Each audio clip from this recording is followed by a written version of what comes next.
여호와를 시험하지 말고, 이런 제목으로 신명기 강의를 이어가겠습니다. 모세는 가나안에서 살아가게 될 이스라엘 백성들에게 무엇을 주의해야 될지 거듭 강조해서 말하고 있습니다.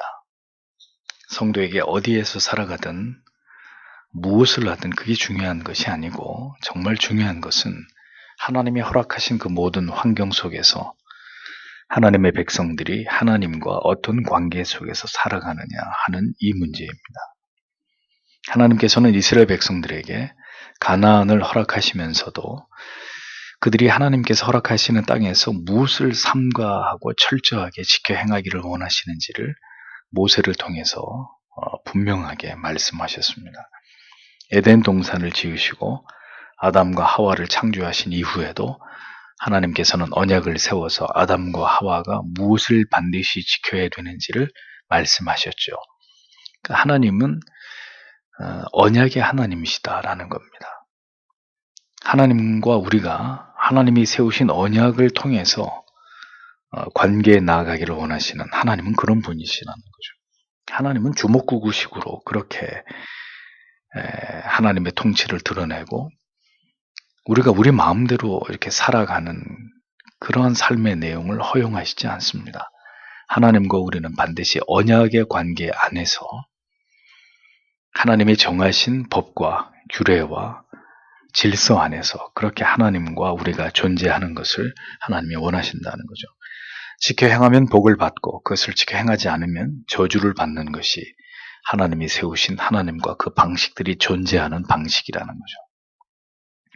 그러므로 신자는 하나님께서 말씀하신 바를 먼저는 반드시 하나님이 말씀하신 바를 알아야 되고요. 정확하게 그 말씀을 이해해야 되고 그 다음에는 그 도를 지켜 행하기에 힘쓰는 자들이 되어야 한다는 것을 기억해야 합니다. 그것이 하나님을 신앙하는 것입니다. 그 언약의 테두리 안에 거하는 성도의 삶의 방식입니다. 하나님께서는 이렇게 하나님께서 세우신 언약 안에서 그 백성들과 아름다운 관계를 지속해 나아가는 것을 기뻐하십니다.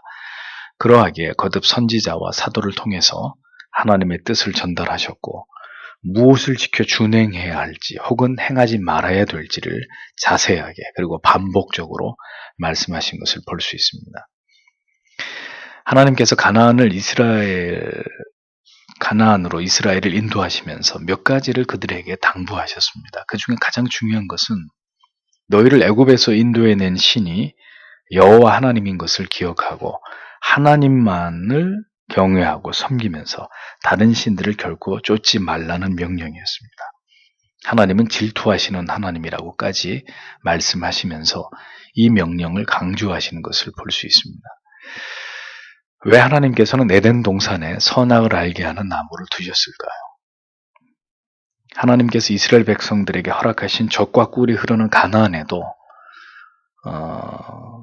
원주민도 이방의 우상신도 전혀 존재하지 않는 그런 곳으로 이스라엘 백성들을 인도하시지 왜 거기에 원주민도 있고 아주 매력적인 문명생활을 하고 있는 원주민들도 있고 그들이 섬기는 우상들도 존재하는 그런 곳으로 하나님이 이스라엘 백성들을 인도했느냐는 거죠. 왜 강력한 문화가 있는 토속 신들이 존재하는 가나안 땅을 그들에게 주셨느냐? 에덴 동산을 그냥 주시지 왜 동산 중앙에 선악을 알게 하는 나무를 만들어 두셨느냐? 하나님께서는 이스라엘 백성들이 모든 순간에 하나님을 의지하고 그 계명을 지켜 행하면서 하나님의 도우심을 통해서 하나님과 함께 그들이 자신들의 삶을 살아가기를 원하셨다는 겁니다. 하나님을 의식하고 하나님의 말씀을 기억하고 하나님의 언약을 생각하면서 하나님의 도우심을 통해서 하나님과 함께 그들에게 허락된 땅에서 살아가는 것을 하나님이 원하셨다는 거죠. 그래서 성도의 삶에는 이 세상에서 살아갈 때 그냥 하나님이 구원받은 백성들이 편안하게 어떤 어려움도 없이 평탄하게 즐겁고 행복하고 풍요롭게 살아가도록 하나님이 내버려 두는 것이 아니라 성도의 삶에 언제나 유혹의 요소가 있고 하나님의 명령을 지켜 행하기 위해서 고군분투해야 되는 이런 어떤 척박한 삶의 환경이 따라오는 것입니다. 우리를 그냥 편안하게 내버려 두면 우리가 하나님을 잘 섬기는 것이 결코 아니고 우리는 우리 자신을 섬기면서 살아가게 돼 있거든요. 그래서 절대로 쉽게 쫓아갈 수 있는 신앙의 길로 하나님이 우리를 내버려 두시거나 그렇게 방치하지 않으신단 말입니다.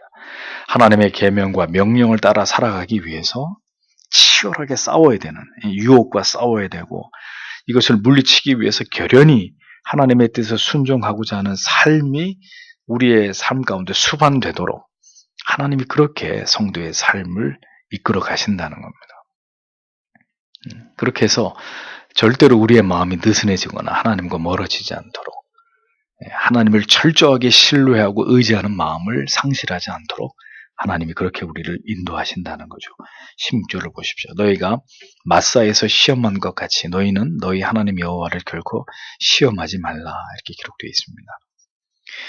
이 말씀이 기록되기 한 39년 전에 출애굽 광야 시절에 호렙산 근처 르비딤에서 이스라엘 백성들은 마실 물이 없자 모세를 원망하고 하나님을 시험했던 일이 있었습니다.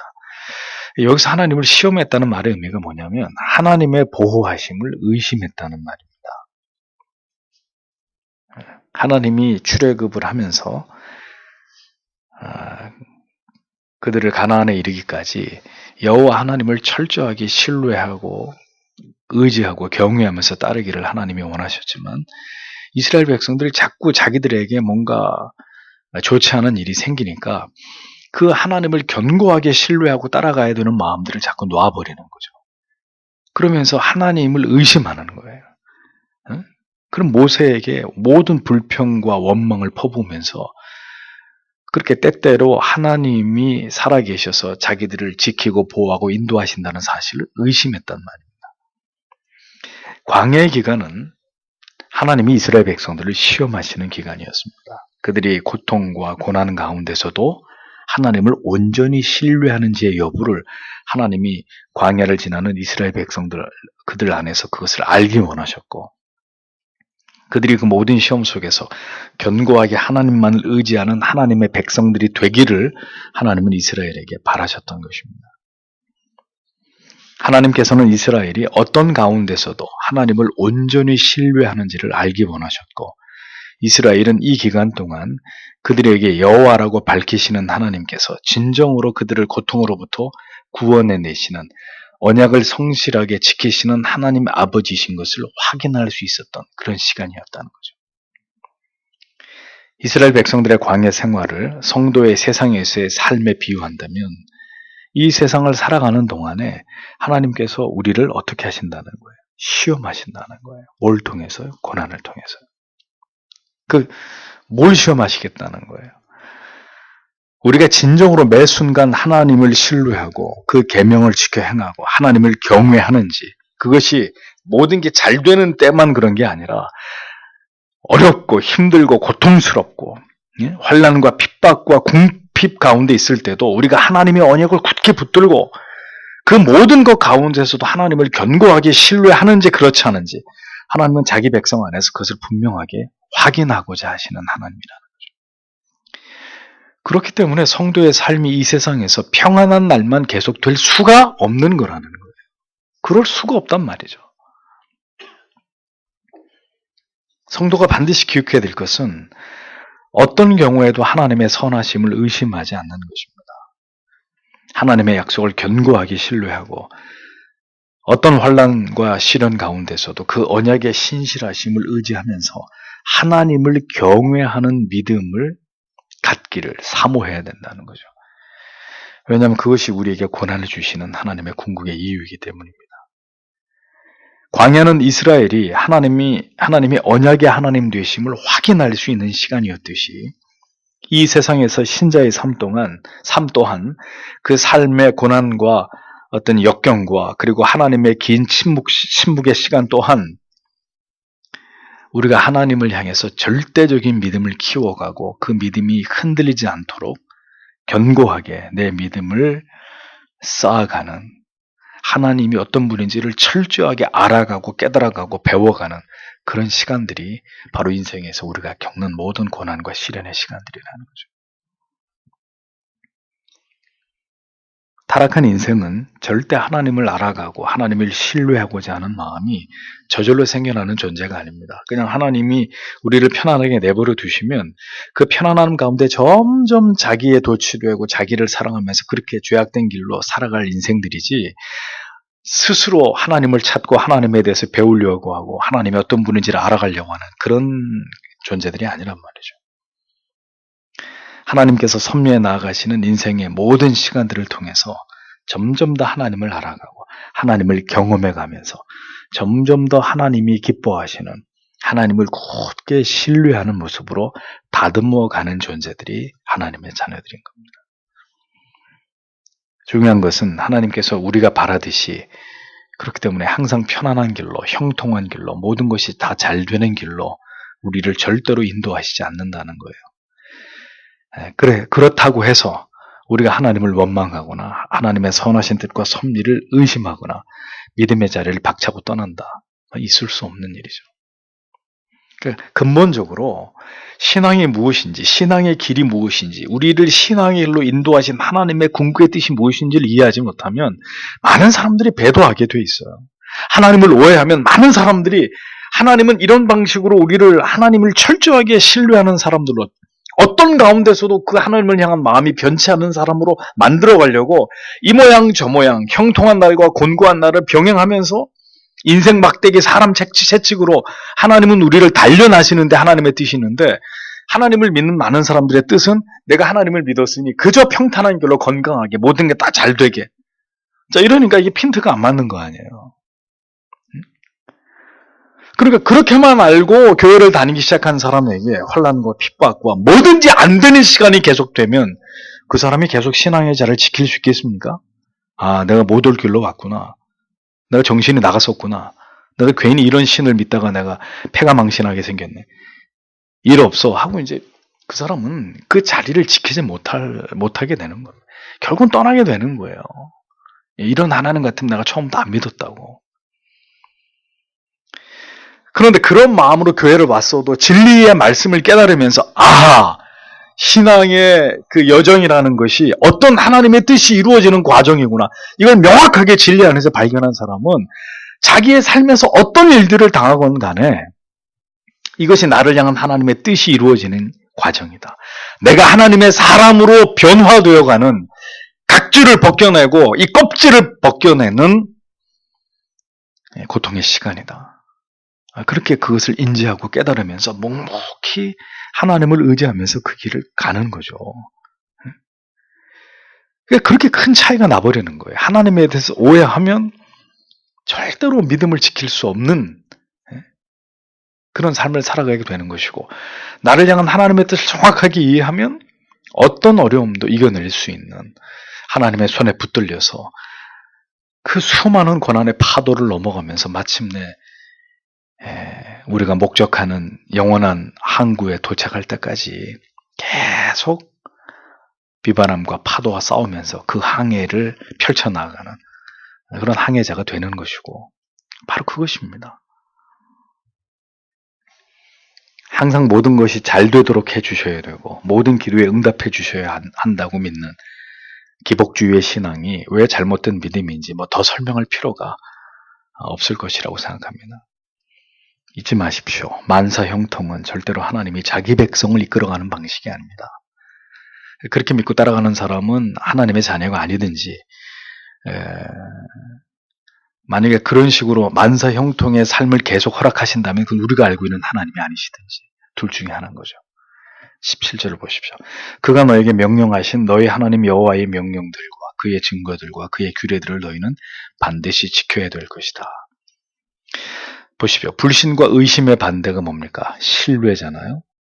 하나님을 시험하지 말고 하나님의 선하심을 의지하지 말고, 의지하고 하나님을 시험하지 말고 하나님의 선하심을 의지하고 어떤 순간이든 어떤 상황에서든 우리에게 명령하신 하나님의 명령들과 증거들과 규례들을 반드시 지켜 행해야 된다.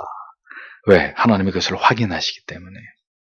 원망과 불평이 아니라 하나님의 사람으로 우리를 다듬어 가심에 있어서 자기 백성들에게 나타나는 그 자기 부인의 독특한 모습을 하나님이 우리 안에서 보고 싶어 한다는 겁니다. 고난이 계속돼도 하나님의 사람이 아닌 사람은 고난이 계속되면 이제 당신을 믿지 않겠소 하고 떠나지만, 하나님의 사람은 계속 그를 고난과 시련 가운데 몰아넣으면 그 가운데서도 하나님이 나에게 하신 명령과 율례와 법도를 지키려고 하는 거예요. 그거 외에 다른 길이 없으니까.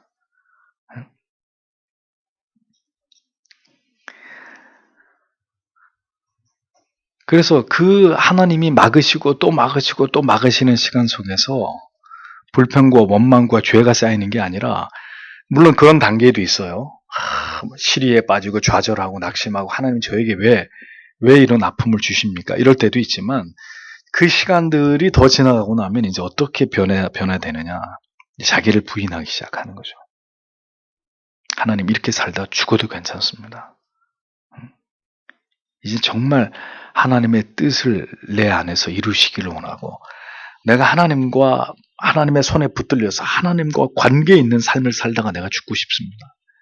그냥 이렇게 죽는 거는 의미가 없고, 어떤 모습이든지 좋으니까 하나님 마음대로 저를 사용하시고, 그렇게 저를 쓰시다가 하나님 저를 데려가십시오.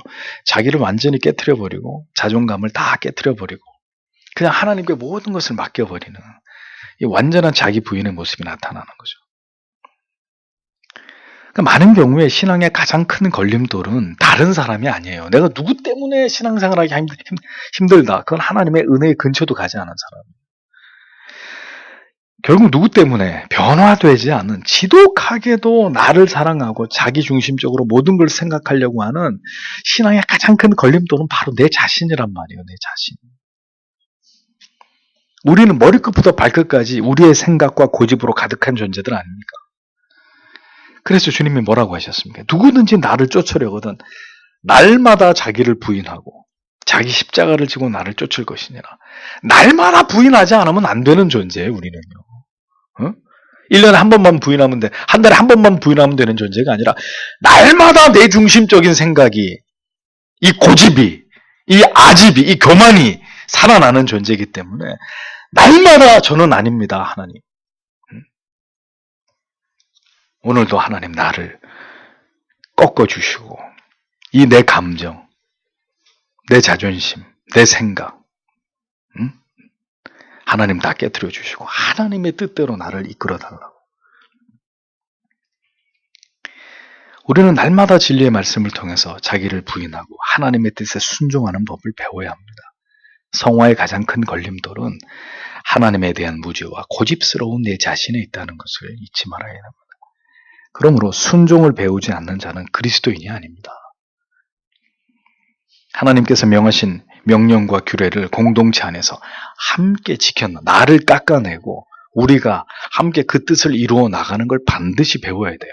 그걸 못 배우는 사람이 결국은 나가겠습니다. 그거예요. 내가 교회를 나가겠습니다. 나만 나가면 되지 않습니까?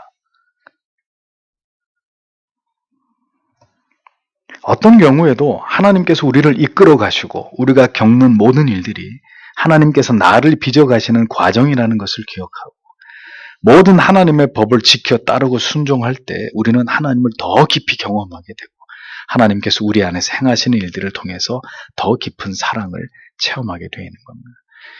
자기가 깨어지지 않고는 하나님을 따를 수가 없습니다. 그런 길은 십자가의 길이 아니에요. 10절에서 19절을 보십시오. 그리고 너는 여호와의 보시기에 정직과 선을 행해야 할 것이다. 네가 잘되기 위해서, 그리고 네가 돌아갈 것이다. 그리고 여호와께서 너희의 열조들에게 맹세하신 그 아름다운 땅을 네가 소유할 것이다. 여호와께서 말씀하신 것과 같이 내 모든 원수들을 내 앞에서 쫓아낼 것이다. 이렇게 기록되어 있습니다. 명령과 증거와 규례들을 행할 때, 여호와께서 보시기에 정직하고 선량한 일을 행할 때 하나님께서 이스라엘에게 복을 주신다고 말씀합니다. 우리가 생각해 봐야 될 부분은 이것입니다. 왜 하나님께서 명령과 규례를 행한 이스라엘에게 복을 주실까 하는 겁니다. 그냥 단순히 하나님 말씀 잘 들었다고 복을 주는 거예요. 어린애가 엄마 말씀 잘 들으면 엄마가 보상을 하듯이 그런 차원일까요? 내 말을 잘 들었으니까 내가 복을 줄게. 그렇지 않습니다. 이스라엘 백성이 하나님의 말씀에 순종한다는 것은 어떤 의미냐? 하나님을 드러낸다는 의미예요. 이스라엘을 제외한 모든 민족들이 우상을 숭배하고 하나님을 알지 못합니다. 그런데 이스라엘이 하나님과 맺은 언약을 지키면서 하나님의 말씀, 규례와 법을 성실하게 지켜나간다는 것은 그들을 통해서 하나님을 이 세상 가운데 드러낸다는 걸 의미하는 거예요. 우리가 복을 받는 것은 하나님의 명령을 잘 지켰기 때문, 비단 그 때문이 아닙니다. 궁극적으로 하나님께 순종하는 삶을 통해서 하나님을 알지 못하는 자들에게 하나님의 존재하심을 이 세상 가운데 증명했기 때문입니다. 그걸 증거했기 때문입니다. 하나님께서 이스라엘에게 원하시는 것은 가나안에 살아가더라도 가나안인들처럼 살지 않는 것이었습니다. 너희는 그들과 다르다고 말씀하는 거예요. 너희는 그들과 같은 삶을 살면 안 되고 너희는 내가 명한 삶의 방식을 따라서 너희가 지켜야 될 것들을 지키면서 살라는 거죠. 너희가 믿어야 될 신은 나 여호와뿐이라고 하나님이 분명하게 선을 그었단 말이죠. 그냥 하나님의 말씀을 잘 듣는 것에 의미를 두고 그것으로 축복할 것 같으면 아무도 없는 땅에다 이스라엘만 딱 놓고 내 말 지켜. 지키면은 걔가 말 들으면 이렇게 비스켓 주고 안 들으면 뺏어버리고 하듯이 그렇게 하면 되는 거 아닙니까? 근데 왜 가나안인들이 살고 있는 곳에 이스라엘을 던져놨느냐? 왜 이 세상의 그리스도인들을 던져놨느냐 하나님이? 그리고 그냥 말 잘 들으면 복 준다. 그런 단순한 차원이 아니란 말이죠. 구별됨, 성별됨, 하나님을 아는 지식을 가지고 이방인들이 절대로 흉내낼 수 없는 독특한 삶의 방식을, 탁월한 삶의 가치를 살아감으로 인해서 하나님의 영광을 드러내는 삶을 하나님이 이스라엘에게, 이 시대를 살아가고 있는 하나님의 백성들에게 원하신다는 겁니다. 하나님과 이웃을 사랑하는 절도 있는 삶. 세상의 모든 사람들이 황금을 위해서 살아가지만 그 가치를 거부하고 더 의미 있고 선하고 아름다운 가치를 위해서 살아가는 이 성도의 어떤 절도 있는, 절개 있는 이 삶의 모습을 통해서 우리가 믿는 하나님의 존재하심을 세상 가운데 높이 드러내서 하나님의 영광을 드러내는 것을 하나님이 우리에게 원하신다는 거죠. 그러니까 그 가치를 위해서 살아가는 자의 삶을 하나님이 붙드시는 거예요. 어디를 갖다 내놔도 그 가치를 붙들고 신자의 빛과 소금의 정체성을 가지고 세상 앞에서 당당하게, 구김없이, 정직하게, 성실하게, 거룩하게, 도덕적으로 깨끗하게, 그거 잘했다고 그냥 상 주는 게 아니란 말이죠. 결국 그것을 통해서 저 사람이 누군가, 어떤 사람인가, 크리스찬이야? 요즘에 이 시대 그런 크리스찬이 많지 않은데 저가 믿는 하나님이 진짜인가 보다.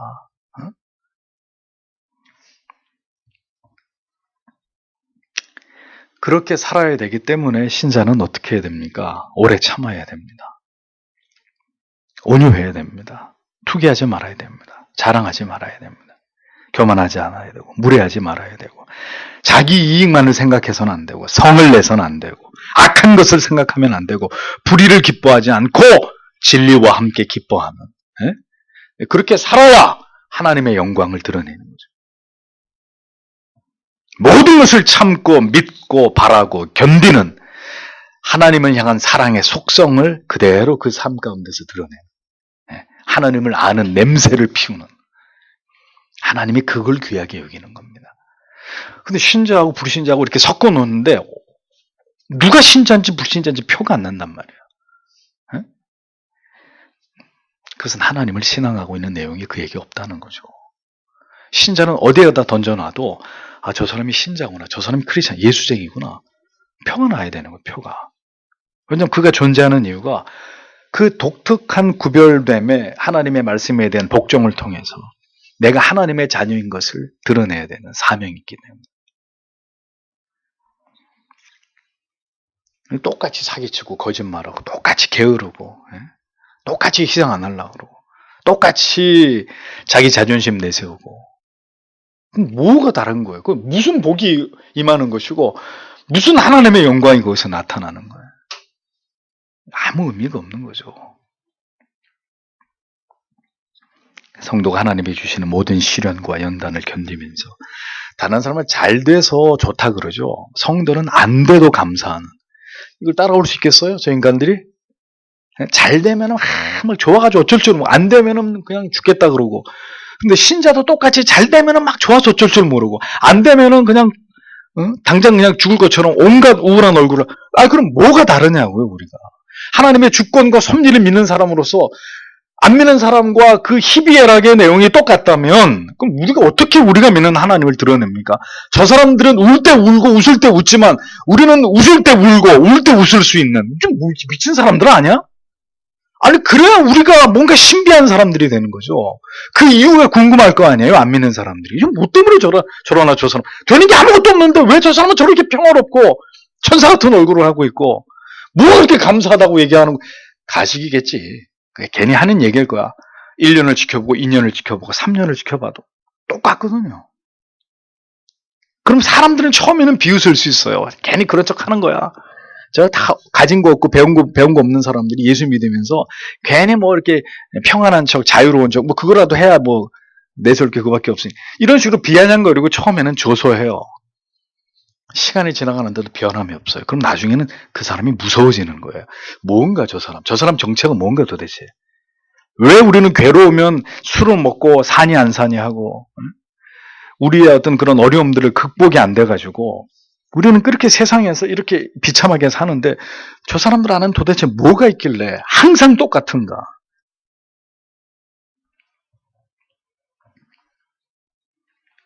성도가 하나님이 주시는 모든 시련과 연단을 견디면서 하나님의 선하심을 믿고 정직하고 선한 삶을 살아갈 때, 하나님이 그렇게 살아가는 성도들을 위해서 결국은 세상을 정리해 주십니다. 대적들을 멸하시고 우리를 힘들게 하던 요소들을 제거하시기 시작합니다. 그들을 통해서 하나님의 백성들을 힘들게 하실 이유가 더 이상 없기 때문이죠. 그러니까 그때까지예요. 그런 모습으로 우리가 어떤 가운데서도 하나님을 찬양하고 경외하고 사랑할 수 있는, 그 하나님을 향한 누구도 빼앗아갈 수 없는 그 심재가 우리 안에 견고해질 때까지 하나님은 모든 걸 사용해서 우리를 견고케 하실 수 있어요.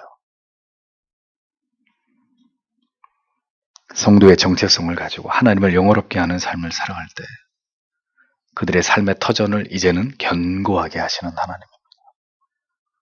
많은 어려움의 시간들이 지나갈 거예요. 고독하고 힘들고 궁핍하고 자유롭지 못하고 힘든 사람들 틈바구니에서 내 생살이 갈려나가는 이런 고통도 겪게 될 겁니다. 별하별 종류의 모든 고통을 신자는 다 당하게 되어 있어요. 그것을 통해서 하나님이 원하시는 영혼의 빛이 나는 사람들로 조금씩 변해가는 겁니다. 그렇게 하나님의 사람으로 다듬어져 가고 연단되어져 가고, 그럴 때 하나님이 그 백성들에게 복을 주시는데, 만약에 그 반대가 되면 어떻게 될까요? 하나님이 우리의 대적들의 손에 우리를 붙이겠죠. 우리가 그렇게 하나님의 모든 섭리에 순응하면서 하나님이 원하시는 모습으로 그렇게 다듬어지는 것이 아니라, 하나님을 버리고 넓은 길로, 세상으로 그렇게 살고 싶지 않아. 그건 목사나 그렇게 살고 난 그렇게 고리타분하게 힘들고 피곤하게 살고 싶지 않아. 나는 편안하게 넓은 길로 재밌고 즐겁고 행복하게 살 거거든. 그리고 그렇게 해서 하나님을 버리고 하나님의 진리의 말씀을 버리고 넓은 길로 가면 어떻게 해요? 하나님이 우리의 그 앞길 가운데 견디기 힘든 징벌과 하나님의 심판을 행하시겠죠. 성도의 평안과 안녕, 그리고 원수들을 통한 환난과 핍박은 다 하나님의 손에 달려있는 겁니다. 그것을 결정짓는 것은 우리의 삶에 있습니다. 하나님을 불신하고 의심하고 원망하고 그 뜻에 불복할 때 하나님께서 그들을 만지시고 고치십니다. 그 명령과 규례를 어기고 성도의 본분을 따라가지 않을 때 하나님이 성도의 삶의 그 환경에 깊이 개입하십니다. 성도가 성도로서 세상에서 하나님을 드높이는 삶을 살아갈 때 어떤 어려움이 있어도 아무리 더 나를 힘들게 해봐라, 내가 여기서 하나님을 버리나, 내가 여기서 내 신앙을 부인하나, 어디 한번 더 해봐라, 더.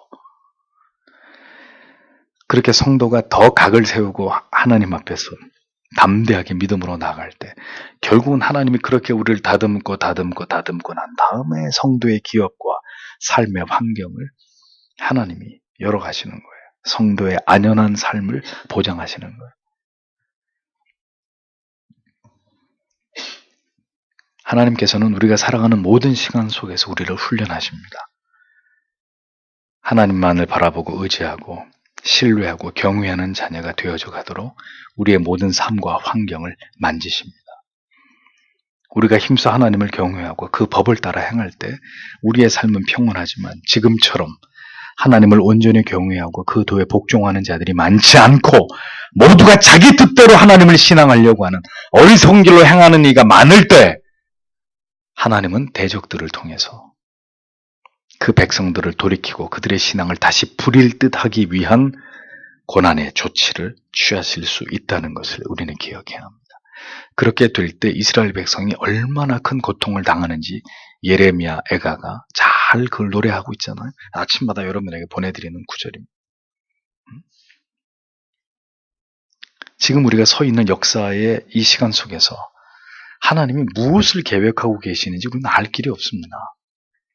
다만 오늘도 이러한 말씀을 들으면서 우리의 삶에서 우리가 오늘도 정직하고 선한 삶으로 하나님을 드러내고 하나님의 영광을 위한 삶을 살아가고 있는지를 우리는 깊이 돌아봐야 될 뿐입니다. 우리의 미래가 뭘 기다릴지 우리는 몰라요. 형통과 번영이 기다릴지 반대로 대적들에 의해서 짓밟힘을 당하는 고통스러운 미래가 우리를 기다릴지 우리는 알 수가 없습니다. 다만 성경에 어떻게 하면 하나님이 어떻게 하시고 어떻게 하면 어떻게 한다고 다 말씀하고 있잖아요. 그러니 한번 예측해 보세요. 예측해 보시라고. 우리의 미래가 어느 쪽일지.